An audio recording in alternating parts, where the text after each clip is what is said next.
House of Cards is an interactive social commentary for the iPad. I believe that in order to create meaningful experiences, they have to be emotional, intellectual, and accessible. These are our three major goals for this project.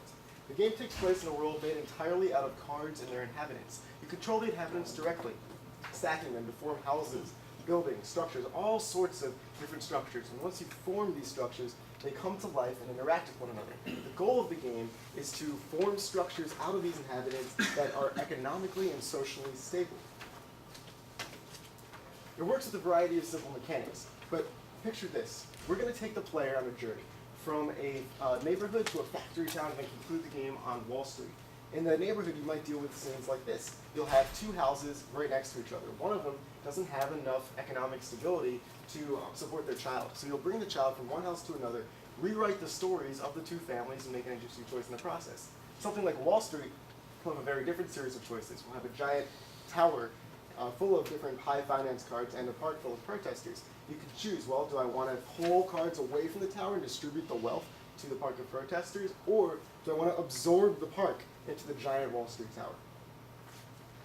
We're doing this all through a series of very simple mechanics that anybody that has played with an iPad before should be familiar with. We're talking about pinching, zooming, everything like that. So there's not a lot of surface level complexity on this game, but there's a lot of complexity below the surface. The system that governs how all of these cards and types interact with one another is quite complex, and the choices that you make as a player will be very interesting and introspective as well. The creator of Pac-Man recently said that we need to be making games that will be remembered 10 years down the road, and that really stuck with me. Now, I believe the key to making these types of games is through meaningful content. We don't see the world in terms of science fiction, and we don't see it in terms of fantasy, and I want to make a game about how my generation actually views the world. But I don't want to make this just for myself. I want to make meaningful content that sells. You'll see later on in our pitch that a few of our advisors are from That Game Company. And That Game Company is unbelievably good at making meaningful content that can reach a large audience. Look at games like Journey, Heavy Rain, Dear Esther. These are meaningful games that sold unbelievably well. And audiences are clearly hungry for this kind of content, but we're not making enough of it. So we want to release this game on the App Store for $4.99. The reason that we're targeting this price point is because some of the top indie successes on the App Store, Machinarium, Sword and Sorcery, debuted at $4.99 and topped the App Store charts, and we think we have a shot at doing the same. We'd like to extend the value of the game later on through in-app purchases. So why iPad? Well, this platform is the most direct, intuitive, and visceral platform for what we're trying to accomplish. We're moving structures and people together. We're forming things and taking them apart. We're building and reshaping lives. And what better platform to use than one where you're directly manipulating everything on screen? Also, it's a very diverse and broad audience, and that's something that we're trying to tap into. We don't want to just hit the gamers here. We want to hit everybody that's interested in this subject. And lastly, I've got a lot of experience working on this platform. Last summer, I spent a ton of time working as a level designer on Where's My Water, and I learned really the ins and outs of the iPad, and I'd love to work on it again. So we're targeting a very ambitious release schedule for this advanced games class. We want to get the 1.0 version of this game out in March, and then our first update of the game out in May. The reason that we're doing this is because mobile games generally don't have 12-month plus development cycles, and we'd like to emulate the way the industry works as closely as possible. So everybody on my team, can you please stand up, raise your hands? So only a few guys from my team can make it here today, but we actually have 11 people working with us, which is great. So we're pretty ready to go, although we're still recruiting for a few more positions. Now, advisors are going to be a huge part of this project. I want everybody on my team to not only have a terrific development experience, to come out of this class with a game, but to have the experience working with the top talent in the industry, and I believe we have the top talent. Our faculty advisor is Tracy Fullerton. You guys all know who she is, and we're thrilled to have her on board. Our two main industry advisors are Tim Fiss-Randolph, who is the creative director on Where's My Water, and Genova Chen is the co-founder of That Game Company. Now, both have been very involved in the project already. I was actually at Disney on Monday to rehearse this very pitch, and the whole Where's My Water team gave me a ton of feedback. It was great. And Genova has looked at every single iteration of this proposal and the prototypes that we've done and given us detailed feedback as well. So we're very lucky to have them both on board. But I'm also targeting some specialty advisors. I want every division of this team to have somebody in the industry to report to, whether they're music, programming, you name it. So far our specialty advisors are Jason Pecco, who is the lead programmer on Where's My Water, and he'll be advising all of the programmers on this team, and Austin Wintory, who composed the Journey soundtrack. So we prepared a little prototype. For our proposal, we created a scene for the neighborhood, but we wanted to do something different for the actual pitch. So please keep in mind this is not indicative of the final quality of the game. It's very much a prototype and a sketch of something that we're thinking about. So this is the Wall Street scene. It starts off with the formation of a giant tower in the middle of Wall Street.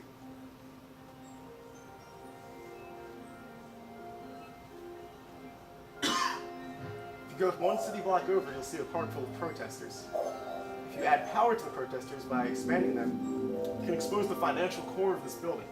Now you decide, well, do I move that finance over, or do I eliminate the protesters? What our player is going to do is turn their tents into actual homes by adding more resources that we can now use from the tower.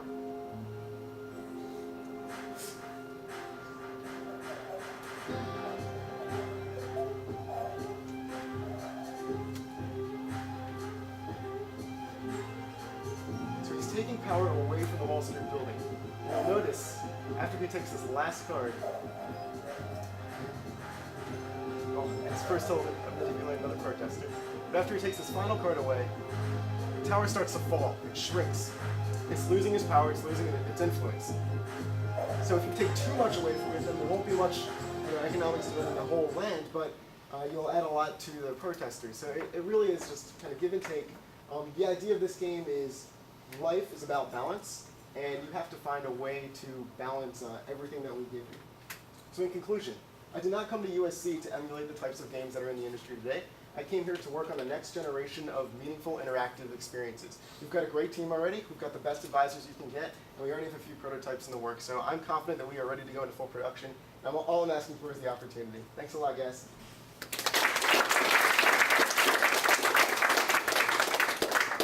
How much of you, of that prototype, was that a video, or is that an actual? That is running on device. Okay. Have you tried to put a real user in front of that yet? We've done very little playtesting so far. We're very much kind of in the stage of sketching out and iterating on ideas right now. But one of our goals is accessibility, so we will do constant playtesting, even go to Disney to do some more playtesting. The reason I ask is because the ideas are great, but if you just, the user isn't going to know all those things you said, and just trying to decide, like taking that tower and turning the tents into houses, I don't think anyone's going to comprehend that. Well, we have actually to really walk them through that. So right. All the flowery ideas around it aren't going to translate at all. Sure. So that's a big challenge. Absolutely, we're aware of that, and we haven't quite had the opportunity to tackle it yet. We made a tutorial and another prototype. The Wall Street scene actually is supposed to take place in the very final segments of the game, so hopefully the user will be familiar with the mechanics and how everything works at that point. But we've got a lot of challenges ahead of us because, first off, our feedback system is mainly through animation. So we're targeting a few art schools to help us create all the animations that will express the ideas even further. And then, of course, we need to continue to polish and iterate on the gameplay. I mean, have you broken down like the mechanics that come out of the idea of moving cards from one structure to another? It's going to come to like a finite little world of stuff, and then you like introduce the player to ideas within that. I mean, I'm not even. I would be curious if you have found that there is gameplay within those cards yet. Oh, absolutely. We have. There's a few different kind of potential solutions that we're targeting right now, and we haven't settled on one just yet. Over the summer, we'd like to kind of continue prototyping and figure out exactly the right way to go about this. One of them is kind of a less designed situation where the cards are very much kind of more structural components, and you have to get to a certain point and find balance as you're doing it. Well, the potential here is that you get it all together and you find like either there's one really limited gameplay or none, and that one isn't very good, or the ideal is there's lots. But my suspicion is you're going to find it's going to take a lot of iteration to find that. You would probably want to come before you don't want to come into the fall if you haven't figured out that the interactive world there. Well, I think the beauty of this game is how kind of expandable it is and how much you can do with just these particular cards and whatnot. As we continue to iterate, we'll find new ways of making interesting structures and combinations. But the real meat of this game is not necessarily in the stacking of the cards themselves; it's in playing with the combinations and writing stories. So, can any card be used for anything? Like, could I make my roof out of a Wall Street banker? Or and then what happens metaphorically then? Because the giving of money to the Occupy movement has a metaphorical meaning, but if I pull a banker over, then I kind of build my roof, but then I've got an overcrowded building, and I'm sort of confused, because I know that meaning is very important to you. Right, So- right. So, so I'm a little bit confused about that. Yeah, location is going to be something that's important in this game. Rooftop cards will likely just be cards that are kind of financial and whatnot. And then the cards below, like the people will exist in the body of the houses themselves, and then the rooftop cards will be something that's more like more structural. So there's different types, and the different types can be used in different areas. in like 2 or 3 different ways each, or just in one way each? Because I mean, we saw like a sort of a foundational wall and structure turn into a roof. Right. But, Well, yeah. the But also cards- like the people turned into the walls of the houses that turned the tent from a. Right, The right. card metaphor, I mean, it seems to have a lot of potential, but it doesn't seem like you've resolved it yet. I mean, just in your demo, the fact that you could take away all the cards except one and it didn't fall down. I mean, I know it's cartoon physics, but you need to figure out a way to take advantage Right. of what people know about building. Sure. card Yeah, that's houses. the key conflict that we've kind of run into at this point is whether or not the cards will confuse the player because they don't behave like they do in the real world. So we've had kind of differing opinions from our advisors on whether or not we should run with it. But regardless, the core of this game is more about the people inside. It's more about the lives. So we could always, as we're iterating over the summer, we may tweak the metaphor or even remove it entirely to I mean, hit the core a little bit It might stronger. make sense not to make the people cards. Right. The cards are the things around the people, their money, their buildings, their structural things, and people are something else. Because that's what confused me, is that the people are People are cards cards too. themselves. Or if you're making people the cards, leverage what people already know about playing cards and the fact that certain cards are people already.